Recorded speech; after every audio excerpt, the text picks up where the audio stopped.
Assalamualaikum warahmatullahi wabarakatuh. Selamat siang sahabat-sahabat. Hari ini saya telah berada di Kampung Alu Gading. Nah, ini pintu masuknya. Hari ini akan berjalan ke Kampung Alu Gading, yaitu salah satu kampung di Kecamatan Birimbayeun, Kabupaten Aceh Timur. Begini suasananya. Di kampung ini kalau masuk dari Birimbayeun sebelum jembatan sebelah kiri, nantinya dari Kampung Alu Gading ini bisa tembus ke Wonosari maupun ke Payabili. Nah, beginilah suasana di Kampung Alu Gading. Mungkin sahabat-sahabat ada yang tinggal di sini ataupun pernah ke kampung ini. Biasanya kalau mau ke Payabili bisa dari sini juga. Nah, ini mobil warna biru ini kalau di sini nama Sudaku.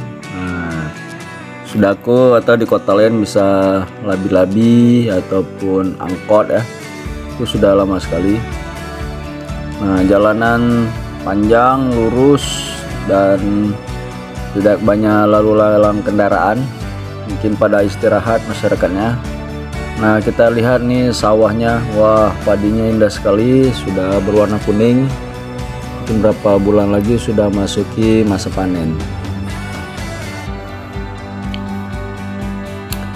Jadi jalannya aspal dan lurus saja gitu ya. Nah, jadi ini mungkin sahabat-sahabat pernah jalan kemari bisa ingat-ingat ini di mana. Nah, jadi ini saya melewati jalan umumnya. Jadi kalau tidak masuk lorong ya. Nah, kalau ke kanan itu Kampung Wonosari dan ke kiri Kampung Alu Gading. Nah, ini kita belok kiri. Ada keramaian di sini, sepertinya ada acara. Terlihat banyaknya mobil-mobil partai ya. Oh, ternyata ini acara pesta pernikahan. Pikiran tadi acara partai ya, ternyata acara pesta pernikahan. Baik sahabat-sahabat, demikian saja video hari ini. Terima kasih atas kebersamaannya. Assalamualaikum warahmatullahi wabarakatuh.